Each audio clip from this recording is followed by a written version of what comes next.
Good evening, everyone. You're listening to Red Pill 78. I am the Corruption Detector, and this is your Red Pill News. Well, guys, we've got lots of news today. If you missed the live streams over the weekend, then you may not have heard me say that our favorite Anon has returned, but then again, I don't think my viewers are living under a rock. You guys know what's going on. So we've got some more information about that return. Some confirmation in my mind that this is, in fact, a military operation.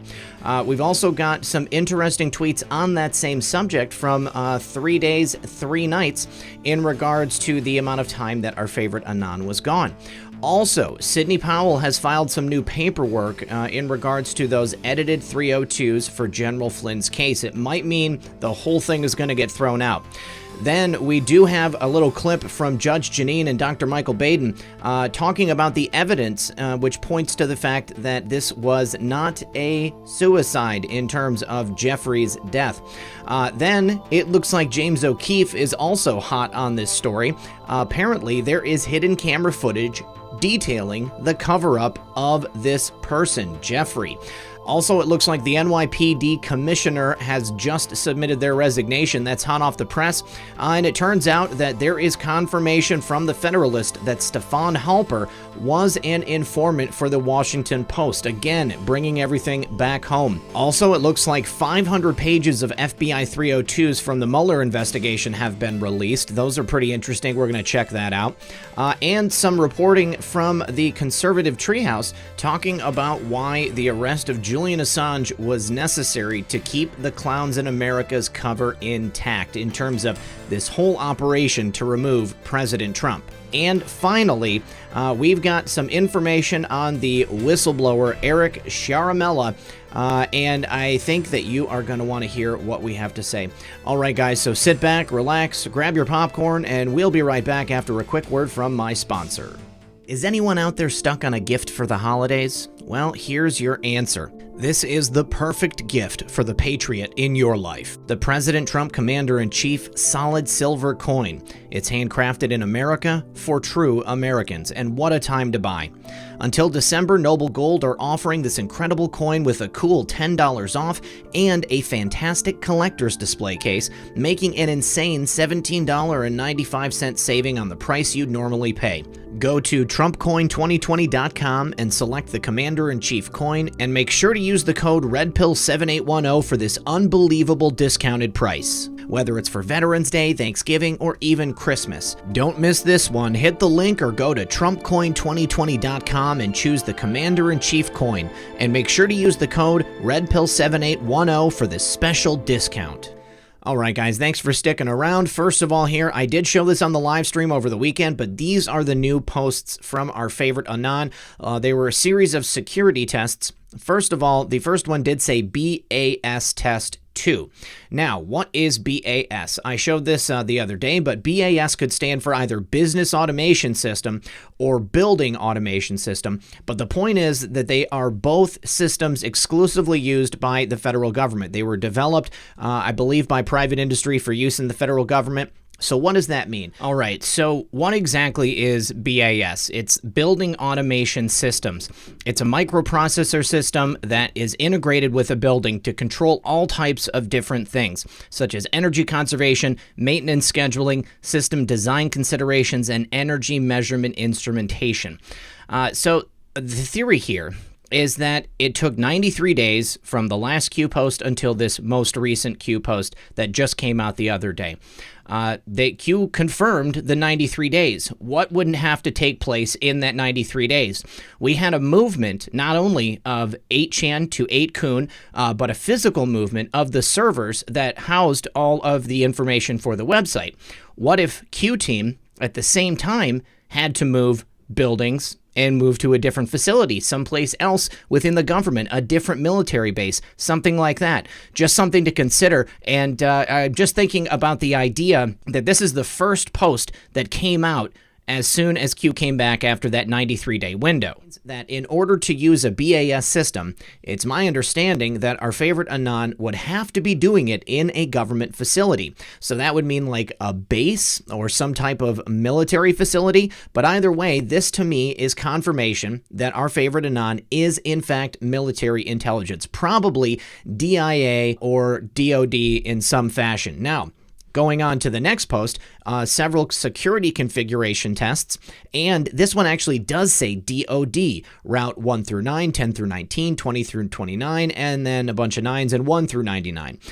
So again, I believe this is further confirmation that our favorite Anon is most definitely in military intelligence. This is incredible confirmation.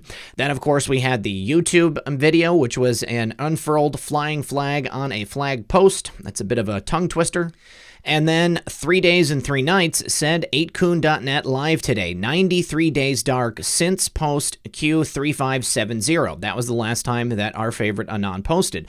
August 1st at 7:54 p.m. through November 1st at 7:54 p.m. until November 2nd at 7:53 p.m. Exactly 93 days dark. And if you'll remember, in that post, our favorite Anon shows in the kill box 93 and DK. Now, in post 3525, our favorite Anon alluded to this 93 days dark with this image of James Comey and the sun setting and asking, was the corn ripe for harvesting? Well, it is now, and says right here in the kill box, 93 DK. That sure sounds to me like it means 93 days dark. And then, of course, here is that last post, Coats before D-Class, post 3570. Then, in confirmation of 3 days, 3 nights tweet, our favorite Anon posted it in yet another post. This post right here is that post about the 93 days dark, and he says, Q just mentioned my tweet about 93 days dark. Since Q is now posting on 8kun rather than 8chan, Anons like me are requesting a Q proof from POTUS in the near future. Thank you, sir. And then continues, until POTUS confirms new Q, I will treat all new Q posts as interesting and plausible but unconfirmed. Although I do respect the way that he's going to go about it, this, I do believe, is the actual same group of people or person that was posting under this account as Q previously. Jim Watkins was seen chatting in someone else's live stream and mentioned that this is definitely the same account that was posting previously on 8chan when that was live. So unless someone else got a hold of this account, it should still be the same people. But obviously, I would like to see some confirmation too. Now, this post also included a tweet from our friend Wyatt, say when LA, and then says rig for red. Let's go ahead and take a look at that tweet from Wyatt. Now, he said, veteran mob prosecutor John Durham was not appointed by AG Barr. Durham served as interim U.S. attorney since October 28, 2017, after Sessions appointed him.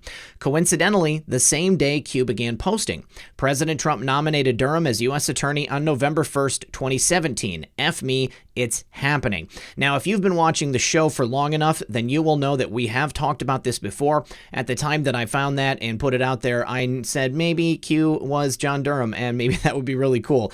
Although that's a little unlikely. It's actually could be very possible still. So whatever, we're going to have to get confirmation on that, but very cool. The same day that our favorite Anon began posting this incredible information, John Durham was appointed by none other than Jeff Sessions. Now, on to the breaking news regarding General Flynn and his case. His lawyers are formally asking Judge Sullivan to toss out the entire DOJ case for egregious government misconduct. I think that would be a wonderful idea. We know that the general has been treated very, very unfairly. But like I've also said in the past, I think that Flynn knew exactly what he was getting into. It was necessary to have the government's misconduct exposed through the destruction of this man. He will be made whole. General Mike Flynn's lawyers will be filing a motion to formally ask Judge Sullivan to have him thrown out of the entire DOJ case for egregious government misconduct and in the interest of justice. Sidney Powell and two of Flynn's other attorneys responded to the government's surreply and accused them of not addressing the Brady material that is still being withheld from the defendant. The Justice Department on Friday responded to Flynn's lawyer Sidney Powell's motion to compel the production of Brady material and to hold prosecutors in contempt. Sidney Powell filed a motion a couple of weeks ago revealing that General Flynn was indeed set up by the FBI with an ambush, damaging leaks, and altered 302 reports. Powell revealed that former FBI lawyer Lisa Page edited General Mike Flynn's 302 report and then lied to the DOJ about those edits. A 302 summary report consists of contemporaneous notes taken by an FBI agent when interviewing a subject. Lisa Page, special counsel to Deputy Director McCabe, resigned. She edited Mr. Flynn's 302 and was part of a small, high-level group that strategically planned his ambush, the filing said. The DOJ on Friday argued in a surreply that Sidney Powell's motion should be denied because there were no material changes made after 2/10/2017 to the draft of the January 24th interview report. However, there is evidence to the contrary. In conclusion, yes, the government engaged in conduct so shocking to the conscience and so inimical to our system of justice that it requires the dismissal of the charges for outrageous government conduct, the filing said. Now, Flynn's lawyers did not give a specific time when the motion would be filed. At the appropriate time, Mr. Flynn will file a separate motion asking that the court dismiss the prosecution for egregious government misconduct and in the interest of justice. Mr. Flynn is entitled to discovery of the materials he has requested in these motions and brief that will help him support such a motion. Absolutely shocking. Not that the government is acting in this manner. This is the kind of conduct that we are so used to seeing from the left and the cabal. And let's be honest, I'm just going to say it out loud. The cabal includes people on both the right and the left. It's just that the Democrats, the people on the left, they're part of the resistance that we see speaking out so loudly. They just happen to mostly be on the left. However, the Justice Department is supposed to be a bunch of nonpartisans. So right here, this is conduct that is egregious. It is harmful to our judicial system, and it clearly should be dismissed. If there is Brady material out there, and I believe there is because Sidney Powell is asking for it, that alone, the fact that the government will not hand that over should mean that the case should be dismissed. But the fact that Lisa Page edited those 302s, the 302s being the contemporaneous notes, taking notes while they're interviewing him, they should never have been edited. Okay, if they are going to be written up in a different form, then they should be the exact same notes from when they began. However, she took those 302s, she edited them to make it look like General Flynn lied, and this is what the entire case is based upon. So this case deserves to be completely thrown out, and General Flynn should have all of his legal fees completely paid back, and this man must be made whole, because otherwise our judicial system may never recover. All right, now we know that last week Dr. Michael Baden came on Fox and Friends and gave his findings in the autopsy of billionaire financier J.E. Well, he went on Judge Jeanine, and they actually went over the evidence, the proof that would show that Jeffrey did not self-delete. On Wednesday morning, famed pathologist Dr. Michael Baden went on Fox and Friends where he said evidence points to homicide over suicide in Jeffrey's prison death. Dr. Baden also pointed to the 3 broken neck bones that were very unusual of suicide and more indicative of homicidal strangulation. Dr. Baden is not the only top pathologist who said this. Dr. Cyril Wecht, a doctor and lawyer, told Kennedy on Fox Business Network in August a Montreal study found only 2 of 239 hanging deaths resulted in a broken hyoid bone, or less than 1% of those killed. Dr. Baden was hired by the former financier's family to observe the autopsy, and on Saturday night, he joined Judge Jeanine Pirro, and they discussed Jeffrey's death. Now here we have a tweet from Mike Cernovich, and it shows those actual broken bones from the autopsy. And here we have a still image from the show with Judge Jeanine. During the discussion, Judge Jeanine and Dr. Baden showed convincing evidence that Jeffrey's death was not a suicide. Now, Jeffrey's bed was 5 feet 6 inches tall.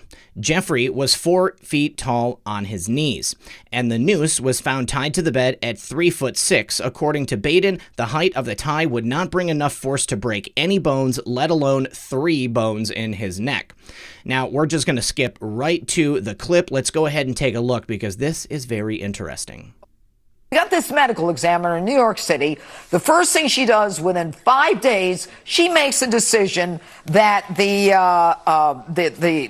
death of Jeffrey Epstein is a suicide. Do you think that was unusual? Well, I think the autopsy findings had not shown that to be true. There were petechial hemorrhages in the eye, which you prosecuted people. Right. There was a deep mark around in the neck, and the hyoid bone and thyroid cartilages fractured in 3 places. It was a crushing of the neck, not a single ligature in a hanging. And he was not hanging. The one photograph that was taken of the scene after he was improperly removed from the scene, after he was dead, it should not have been removed and destroyed the scene, show that the ligature was about 3 feet off the floor. All right, we're going to get to that in a second. Now, I want to be real clear. I want the viewers to understand, and I've tried these intentional strangulation cases too. Yes. The breaking of the hyoid bone, the fracture of the thyroid cartilage, that means serious force on the neck. Yes. Okay, that you don't normally get in hanging, especially in a hanging.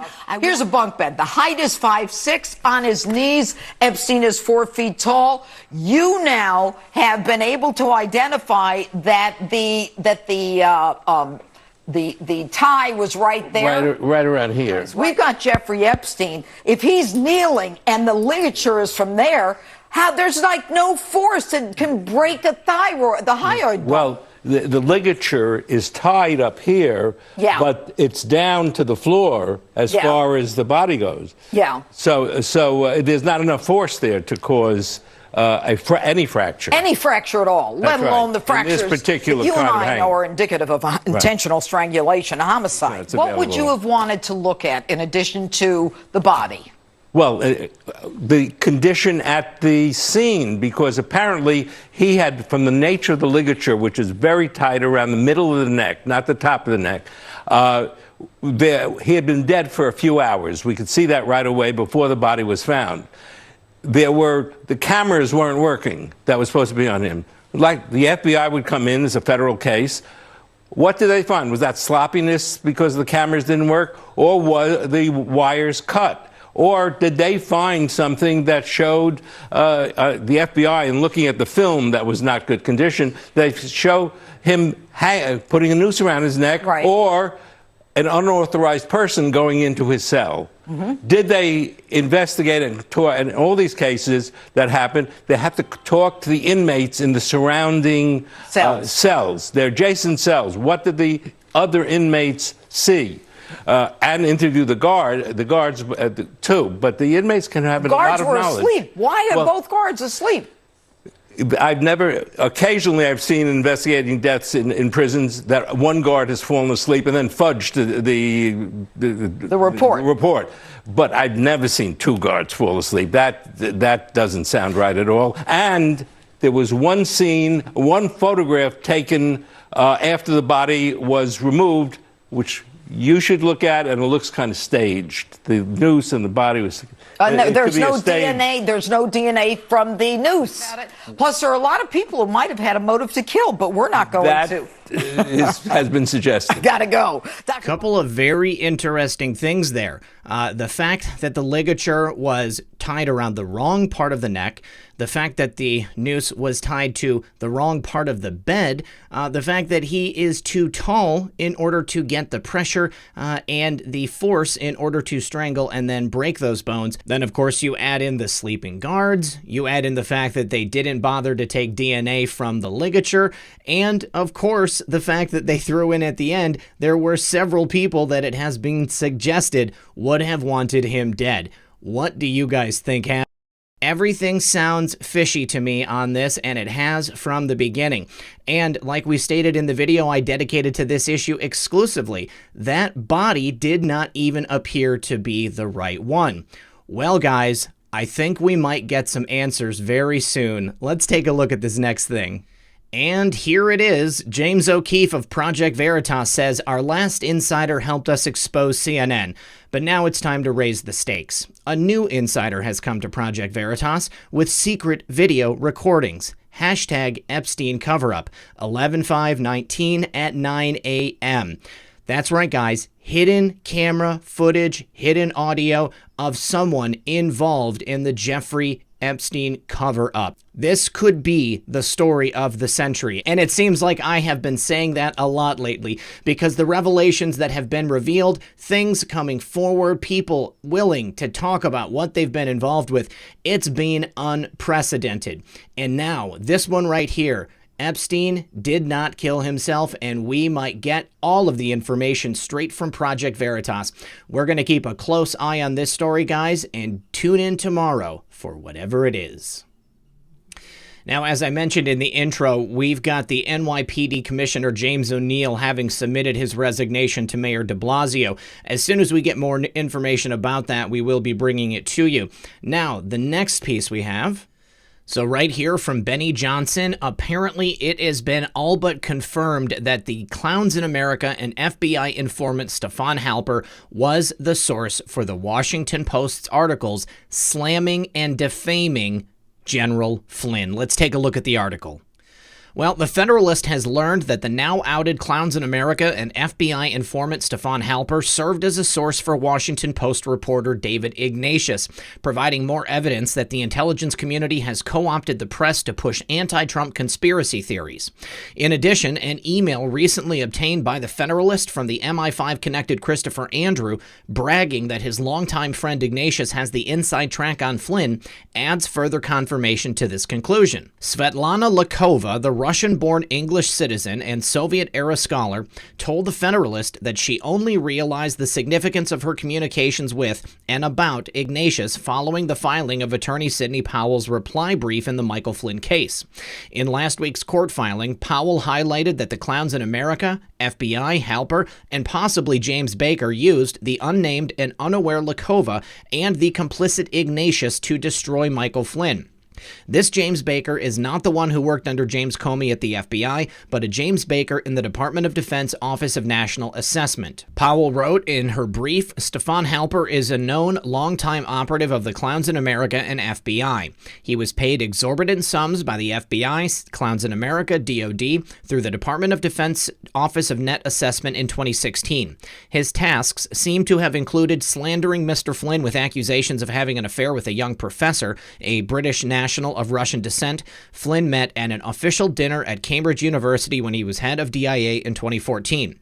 Flynn has requested the records of Colonel James Baker because he was Halper's handler in the Office of Net Assessment in the Pentagon, and ONA Director Baker regularly lunched with Washington Post reporter David Ignatius. Baker is believed to be the person who illegally leaked the transcript of Mr. Flynn's calls to Ignatius. The defense has requested the phone records of James Clapper to confirm his contacts with Washington Post reporter Ignatius, especially on January 10, 2017, when Clapper told Ignatius in words to the effect of, "Take the kill shot on Flynn." It cannot escape mention that the press has long held transcripts of the Kislyak calls that the government has denied to the defense. Now, Lakova has known of Halper's role in targeting Flynn since Halper was outed as a Clowns in America and FBI informant in May of 2018.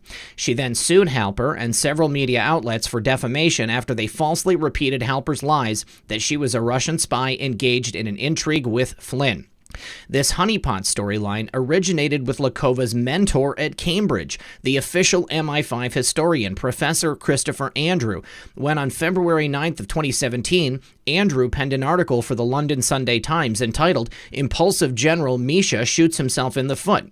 That article portrayed the unnamed Lakova's brief meeting with Flynn during a dinner event 2 years prior at Cambridge as the beginning of a compromising relationship between Flynn and a Russian spy. Andrew's article later served as the second confirmation needed for outlets like the Wall Street Journal, New York Times, and Washington Post to run stories about Flynn and a supposed Russian spy. But before those pieces hit the press, Lakova remained in the dark about the media's interest in her. Halper had been pushing the story that I was a Russian spy and Flynn's mistress since December of 2016, Lakova told me.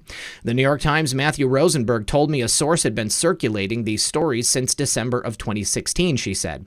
But they held the story until they could find a second source and someone at the Cambridge dinner. In his book, The Plot Against the President, Lee Smith confirms that the story about a Flynn-Lakova intrigue was circulated to the press starting in December of 2016. But it wasn't until the Wall Street Journal published their March 17, 2017 article, suggesting she had an inappropriate contact with Flynn, that Lakova discovered the earlier article Andrew had written about her for the Sunday Times, she said. Before then, within days of February 28, 2017, several journalists reached out to her for comment, including 2 working for the Wall Street Journal, but Lakova did not know why. She also didn't comprehend who the inquiring journalists were at the time. That remained true even after her mentor and unknown betrayer, Andrew, wrote Lakova telling her that David Ignatius of Washington Post is in the UK at the moment.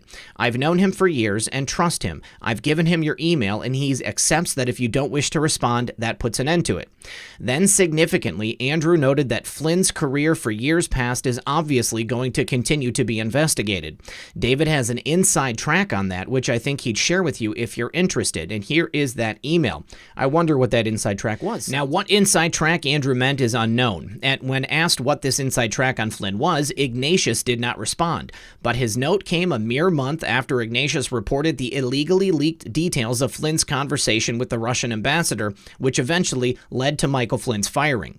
Ignatius's introductory email to Lakova also proves informative, with a longtime Washington Post journalist branding the MI5-connected Andrew as my friend and stressing that Andrew invited him to speak at his seminar a dozen years ago. Lakova did not talk to Ignatius at the time, but her partner David North later forwarded Ignatius an email he had sent to the Wall Street Journal on May 1st of 2017, making clear that Lakova had no relationship with Flynn, having met General Flynn on only one occasion at a dinner in Cambridge in February of 2014. The dinner was attended by upwards of a dozen people, and she had a 20-minute public conversation with General Flynn and others. They have not met or spoke since then. Nonetheless, the Wall Street Journal ran a story about Flynn's meeting with Lakova at Cambridge, and for that she is now suing the media mogul for defamation. When the Wall Street Journal and other media outlets picked up on that story, Lakova also did not know Halper's role in the rumor mongering. I had known Halper at Cambridge, Lakova told me from a previous story, but he was just a boring old academic. I couldn't see why he was painting me as a Russian spy until Halper was exposed as an informant. Then the pieces all fit together. After Halper was outed as a Clowns in America and FBI informant in May of 2018, Lakova contacted Ignatius. In an email recently obtained by the Federalist, Ignatius replied to Lakova that he'd like very much to ask you about Stefan Halper. When they spoke, Lakova registered surprise about Halper's role. That prompted Ignatius to say, "He always found Halper reliable as a source," Lakova told me. When I said, "Wow, he was your source?" Ignatius hung up. We never spoke again. Ignatius also did not respond to questions about the use of Halper as a source. These close connections between the Washington Post's Ignatius and individuals connected to the American and British intelligence communities, and the false reporting that has taken place over the last 3+ years, raise grave concerns that the warfare of the soft coup aimed at President Trump includes using the media to push propaganda. Now, what does this bring to mind immediately for me? Well, Operation Mockingbird, the Clowns in America's secret operation designed to plant their people inside the media, designed to get people in all types of media to be working for them. Stefan Halper, right here, is one of their plants in academia. Sounds like David Ignatius might be one of their plants in the media. Now, Wall Street Journal, WaPo, I don't trust a single one of them, and I would bet that the Clowns in America has their people in every one of these news organizations. I had a very interesting phone call with a friend of mine last night, and this is a conversation that we actually spoke about just then. So it's very interesting to me that the story is coming out showing that these people are all working on behalf of intelligence. This is the kind of thing that happens not only in media and not only in academia, but the Clowns in America have got their people in every type of business and institution across the globe. I think that we're probably going to find a lot more people were involved in this, and David Ignatius is one of them, and Eric Ciaramella is another one in the White House. Now, I know I started the show saying that we had a couple more stories to go over, but we are out of time for today, so I'm going to save those for tomorrow. And it will also give me an opportunity to go through all of that FOIA information that was just released that has to do with the Mueller investigation from Jason Leopold. Good on you, Jason, for getting that out. Well, guys, I think that's all that I have for you today. I want to thank everyone for joining me. As always, this has been Red Pill 78. I am the Corruption Detector, and this was your Red Pill News. Good luck, everyone, and God bless. Hey guys, it's Red Pill. I just wanted to say one more thing. Thank you very much to all my patrons. Thank you to everyone who supports this channel. If anyone wants to help out, there are links in the description of this video below. Please make sure to subscribe to my backup channels in case anything happens here. I will begin publishing there. And if you guys have any questions or tips for me, please send me an email at redpill78@protonmail.com. Also, don't forget to make sure that you have notifications turned on for this channel. When you go to my channel page, there is a little bell. Click that bell and choose all notifications. And if you don't have one already, go sign up on Twitter and follow me there and make sure that your notifications are on. Because even if you don't get a notification from YouTube, I always have a notification that goes out on my Twitter page that lets you know every time I put out a new video. I look forward to reading your messages. I look forward to getting the news to you on a daily basis. And I look forward to seeing you all again in the next episode.